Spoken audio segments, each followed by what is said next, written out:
So thinking logically, do you think one will sacrifice that? And that's something that would have assisted them or be a sort of instrument that will assist them and be their surviving tool. Because here I'm seeking for my surviving tool. Being involved in any community structure is not the basis of finding my surviving tool. My surviving tool is here. It's about what I'm doing here. That is the reason that these guys that are selling these things around, because to be honest with you, GDF is part of this.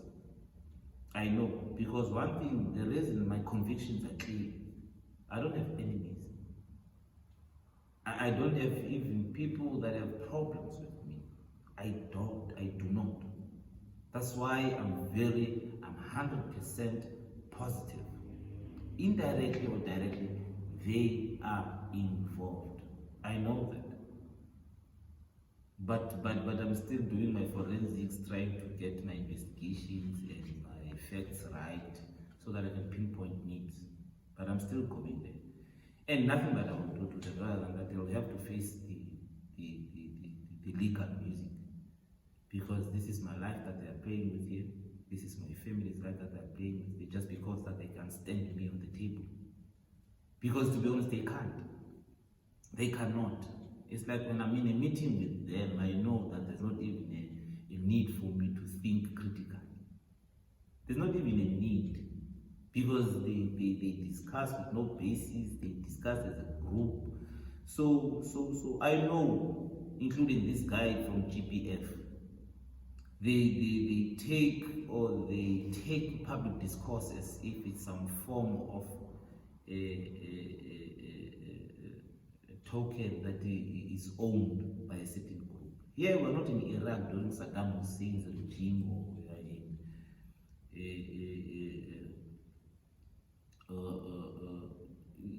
in any dictatorial state. We're in South Africa. Hence I was saying that we were very blessed that South Africa, its political transition was achieved through negotiations. That's something these guys don't understand.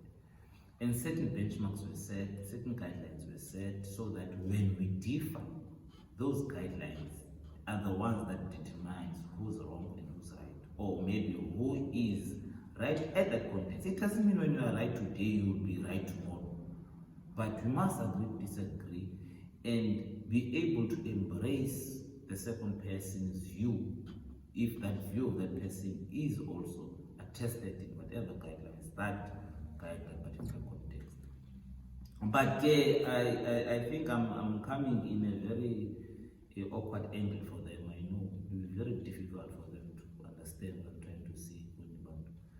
That's the reason that they are stopping this law, and I'm very worried about my family, like any other person.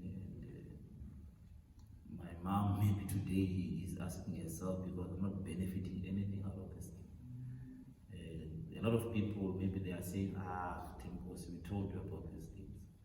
You're not getting anything. Even my business allies, my academic supervisors, they always told me, we have these communities, things alone. But I always told them that this is in me.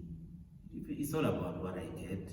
I don't get a penny out of this, but as I was saying in my interview, but I think that interview will be, maybe we'll procrastinate this one, tell us maybe next time, that everybody has a calling. This is my calling. As I was saying the other day, that we tend not to understand the purpose of us not coming from previously disadvantaged communities, the reason that we get the opportunity of being in these institutions that I'm sitting on today. If you are brought in this institution or got an opportunity of having the energy of acquiring information and knowledge, that information and knowledge is not for yourself. It's for you to go back and plow it to your community, particularly in the context of South Africa, where you're coming from previously disadvantaged communities such as Kukuli, Tulanga, Nyanga East, and others. And they're not thinking that by doing that you are expecting or you are deserving any returns. No, it's a voluntary thing. It's something that you have to do, or you believe that you have to do, whilst you are doing your own thing. And it's not xa usenza ukuthi uye ubuyise